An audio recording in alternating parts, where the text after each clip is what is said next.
just forward and jump. There you go, up the ladder.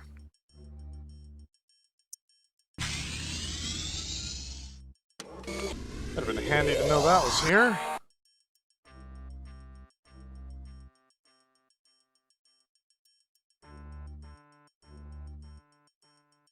The point still stands. How do you get these force shield doors down? Switch there. No switch here. This is all very fascinating and peculiar. But we're done over there, so we're just not going to bother.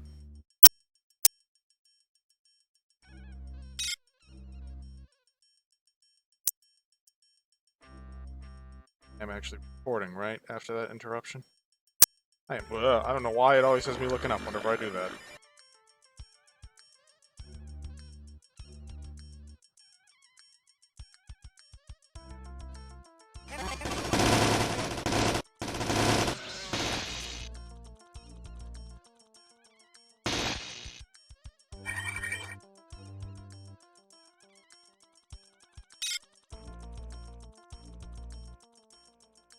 Got another charging node. Come on. No. It's because I alt-tabbed. Work now? There we go. Giving us lots of charging nodes. Okay, well this one is here because if you fall down here without any power, you can get yourself stuck. You have to use your jump boots to get out. You can't use jump boots if you don't have any power. Well, there's no distinction between key items and items, which means that I need a free slot to carry that. So yes, this is what remains of the girl who had the isolinear chipset that can be used to crack into Shodan. She was aggressively interrogated, as you might expect from Shodan, and evidently reduced to atoms, because all we found were her bones.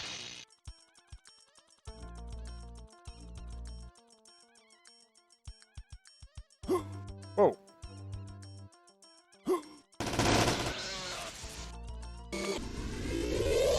Assassin caught me with my shields down.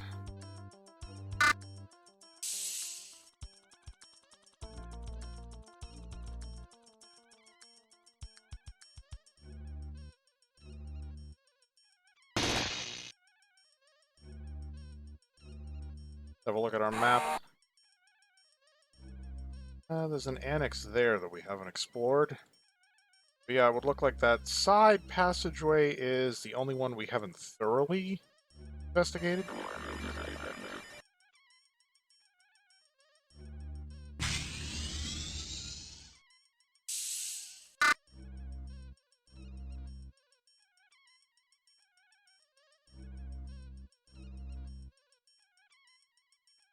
So, this is kind of a bullshit place.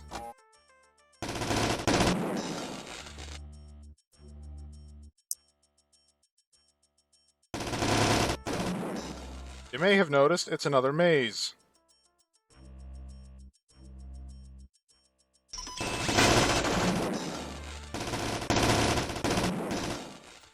Our end goal here is the same as it was in the other location.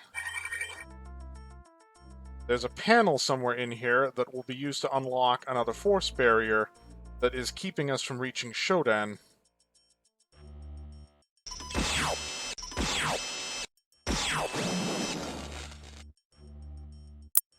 Problem is, we have to find it.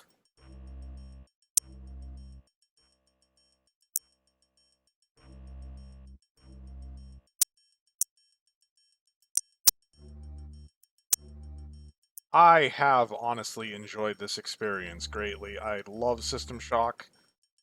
I've never played System Shock 2. I did read up on it, as I often do with quite a few things, actually.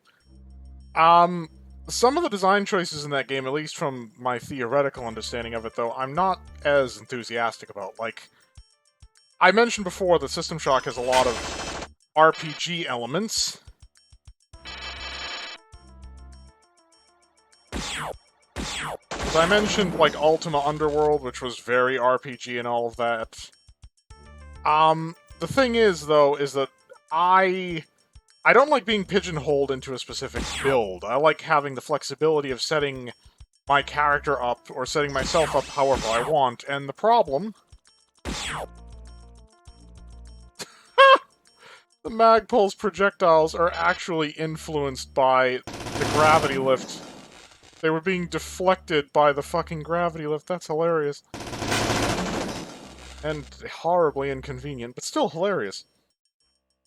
So the thing with System Shock 2 is that you have skills, and your ability to use certain weapons and equipment the game provides you depends upon which skills you decided to spec for your character, and I don't like being pigeonholed into that, oh, you can't use this weapon because you didn't spec into that specific skill set.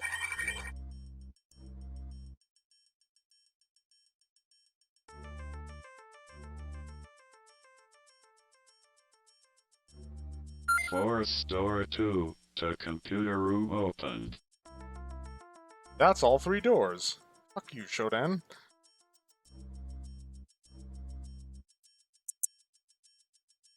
And I understand, like, the reason why class systems like that are used. It's in order to, like, maintain gameplay balance. But I also feel like a lot of people who try to apply RPG elements to things neglect the fact that the reason why classes exist in typical RPGs is because you have a selection of characters, and the idea is to give everybody in the group a role to play. If you're by yourself, that ceases to apply. So there's no point in, like, forcing the player to pick a certain class, because it's just the player, you know, doing their own thing.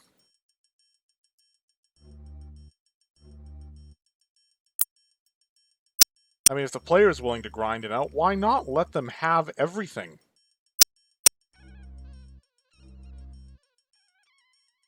I mean, I find it interesting in Cyberpunk, one of the first things they fixed was the ways you can make a lot of money without applying a lot of effort. Which, as you might imagine, upset a lot of people because the game still doesn't support mods for like things like console commands and so forth. And so, if you want to get something, you gotta grind for it. You gotta hella grind for it.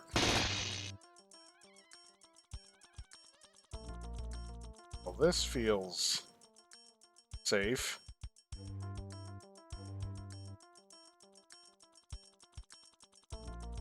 Be trapped?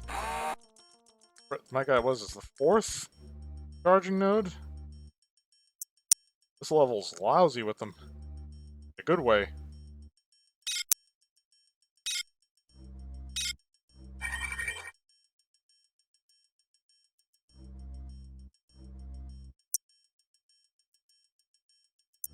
And that's where we... Program security breaker installed.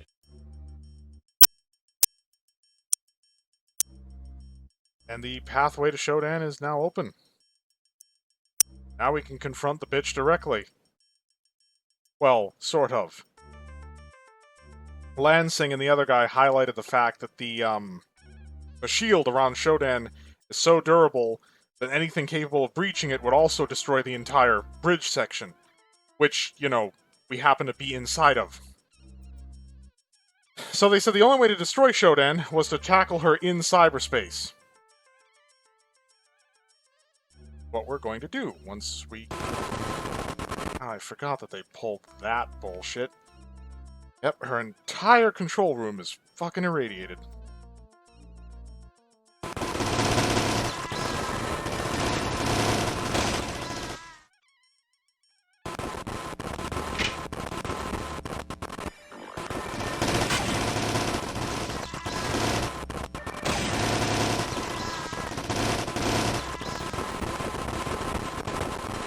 These guys will keep spawning over time to boot.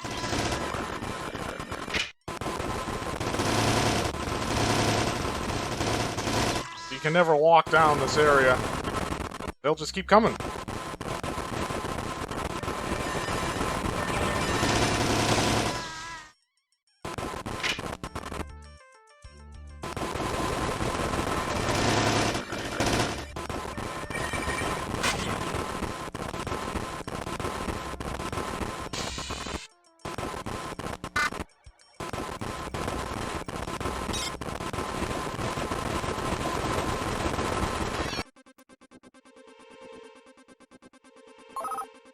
Well then, here we go.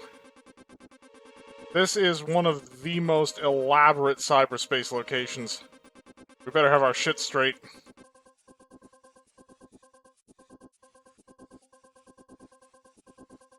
Note this time, though, that we don't have a limit of how long we can stay in cyberspace.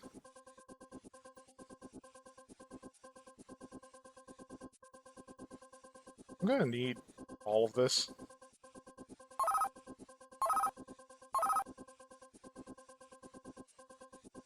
The decoys won't help us against Showdown.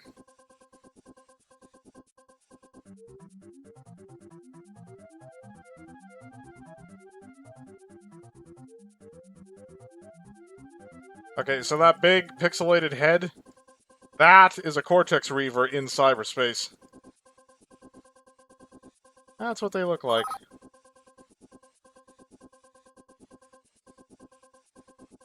Okay, that is protected by fucking crazy ice. I'm not even gonna try. I probably could use a better pulsar. So, this whole cyberspace region is set up as like a series of rings, like I think 2 or 3 concentric rings.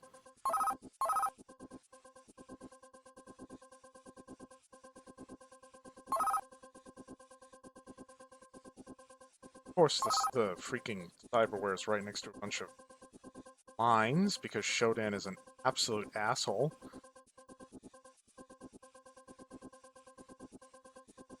Alright, down another pipe.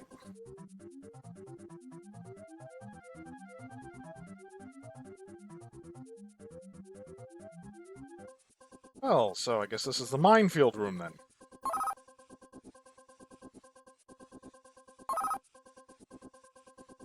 Fake ID?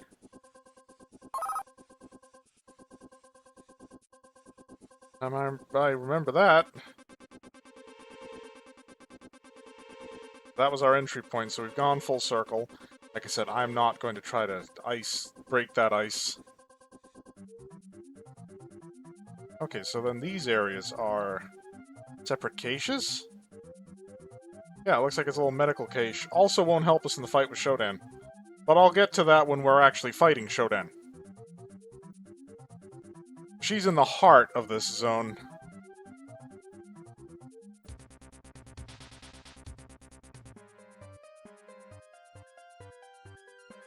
There she is. So she's going to try to deflect our aim off of her. He's also... yeah, so if my... there we go. Easier than I remember. Of course, it's the mouse look. I'm being real, it's the mouse look. It never occurred to you to take it. Old habits die. Yeah, we're still a hacker. Now we're just hacking a different company.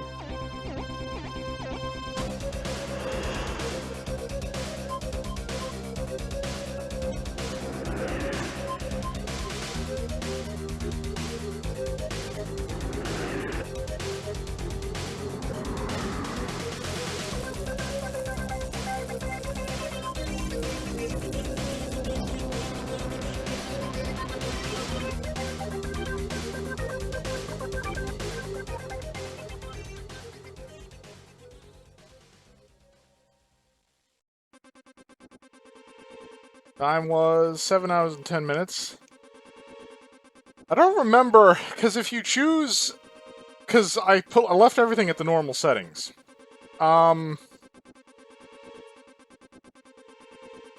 if you set the story thing to, like, higher difficulty settings, you're given a time limit on completing the game.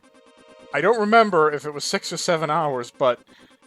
if it was 7 hours, I would have missed it by a hair's breadth, and it's important to note that that's the amount of time you have overall to finish the game, which means that if you're in the late game and you've eaten through too much of your time, you're screwed. You gotta start the whole thing all over again. That's basically like Ultra Nightmare for Doom, where if you die, you gotta start completely from the beginning of the game. Kills 804. Thank you. Regenerations 4, so I'm thinking that's when I died and had a respawn. Difficulty index, I have no idea what that means. And a score! Well, actually, that's coming back in games, but it's mostly related to, like, PvP competitive shit. But yeah, for anybody wondering what in the hell happened in that last boss fight, because it went by awfully quick. First of all, that's because of the mouse look. Because back when that wasn't a thing, holy shit was Showdown a pain in the ass. But what happens is that over time, those pixels that, like, form up over your screen eventually form her face. And if she manages to completely, whap the screen, then that's a game over for you. That's a lost condition. I was able to kill her before that happened. So this is just the ending screen. I want to... Oh, there we go. Yay! Credits! Salt the Frost! Ha ha! What? Oh... I gotta click to advance the credits. Warren Spector. Why is one in the... Was he both an artist and a designer? Libraries. Music and sound effects. Elevator... The Muzak! There's a separate credit for who made the Muzak. Okay. Audio log processing, English voices, Shodan. Terry! Who's coming back to do it in the new one.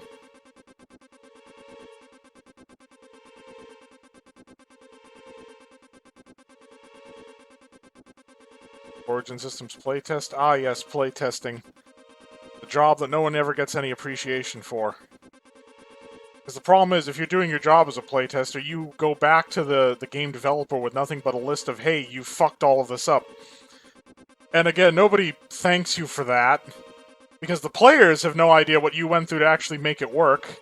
You want an example of what happens when you skip on playtesting? Cyberpunk 2077. That's what happens when you skimp on playtesting.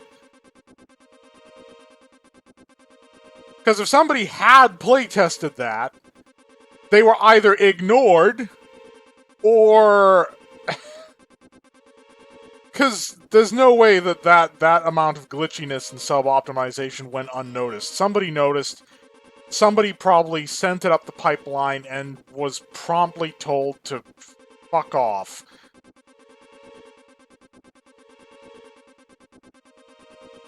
But yeah, I mean, that's the point. You're never appreciated for doing playtesting, because literally your job is to complain. Your job is to come back, this is broken, that's broken, it's all broken, fix it.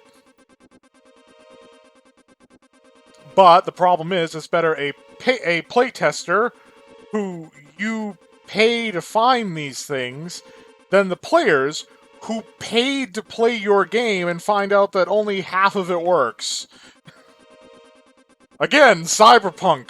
A lot of parallels in terms of System Shock done right, Cyberpunk done very wrong.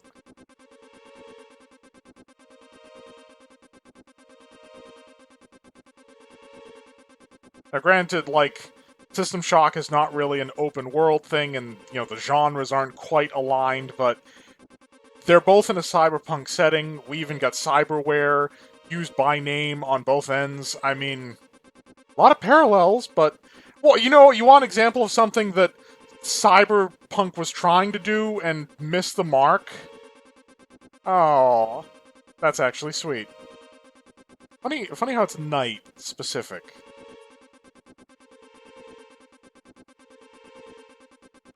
Brace the chaos, caffeine overdrive, sorrow, bloodshot pizza box. Bart. Ha! And there it is. Yeah, System Shock. With that little trademark snuck in there. But yeah, okay. I suppose I'm usually coercing the closing thoughts out of my collaborators at this point. I might as well, because I've just been going on about playtesting, and to finish my last thought before I forget it. You want something that, was aiming for the same genre, like, point for point of, like, Cyberpunk, and got it right? Deus Ex. Pretty much all of them, except Invisible War, probably. But Deus Ex, Human Revolution, Mankind Divided, all of them did a better Cyberpunk than Cyberpunk did.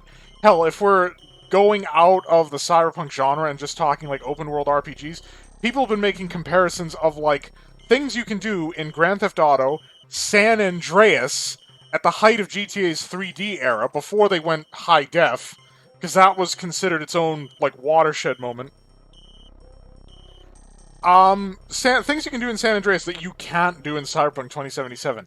And it is scathing, the amount of player agency and freedom and customizability in terms of actively changing your appearance, because as you get stronger, for example, in San Andreas, your character model becomes visibly more buff.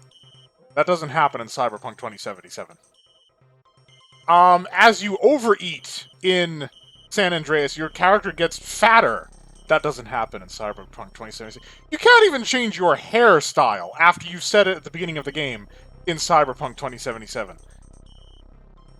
There's even the notion of, like, the hilarious synchronization of civilians. You, like, toss a grenade between a bunch of cars in Cyberpunk, it goes off, and everybody just gets out of their cars at the same time, and then goes into a cowering posture. You do that shit in San Andreas, you're looking at a myriad of reactions. Some people peel away in their vehicles, they just drive off. Others get out of the car and run. Others get out of the car and cower. Others get out of the car and actually run up to you and start beating your ass.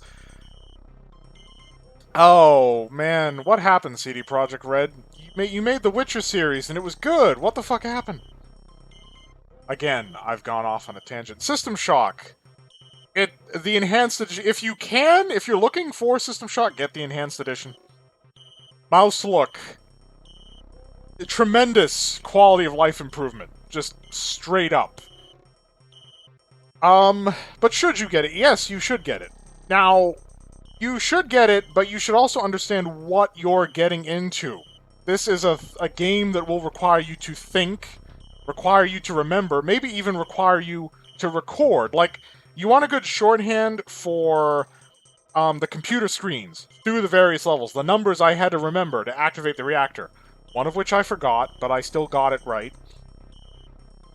A good way of doing that is to use your map. Set a map point at the computer terminal, mark it with a digit. That way, instead of having to go back to the terminal for every level, you can quick reference it on the map. There's a quick shorthand trick.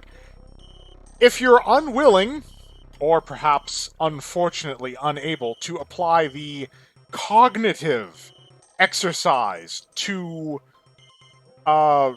complete this game, then perhaps you should avoid it. If you're just looking for, like, some mindless running around, blasting stuff, for this era, you're far better off with Wolfenstein or Doom, and I'm not saying that those are bad games, I'm just highlighting that a notion of this game's quality, its beneficial quality, is proportional to what you're looking to get out of it. Like, if I was going into this expecting Doom, I'd be disappointed.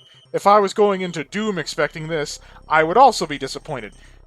Don't think of this as an FPS, even though it is. Think of it as an RPG. And especially, remember that it's one of those older styles of RPGs where you don't have a handy quick reference that allows you to tell that, okay, this is my mission objective right now, this is where I need to go to complete it, and this is what I'm going to need to complete it. That's where the intellectual exercise comes in, particularly the memory, where you have to remember, okay, I was heading here to do this thing, and I'm going to go do it. But yes, does this get a recommendation from me? Of course it does. Did I enjoy this experience? Of course I did. It's fucking System Shock. At some point I'll play BioShock. I kind of... because I own all 3 of the BioShock games, and I can imagine the Zoomers who aren't watching this, I'd wager, are probably like, well, why don't you play the new ones instead of this old shit? Well, for starters, I like to start from the start. Secondly, BioShock is at best steampunk, not cyberpunk. I mean, I've said this in Decision Medieval, which is airing parallel to this, or was. By the time this airs, that's over. I'm a futurist. I prefer the high-tech than, like, oh, we've got, you know, steam pipes and Nixie tubes and all that stuff. I should probably stop talking before I just go on about things for a half an hour. while you all stare at the title screen. Thank you all so much for watching. If you've been following this series in its entirety, extra thanks. And if you've been following all of my broadcasts for this month's event, because it's an hour plus of footage a day, that is a significant commitment of your life in the favor of my videos. Thank you very, very much for that. I hope all of my viewers are staying happy in their lives, staying healthy in the world, and, as always, fare all of you very well.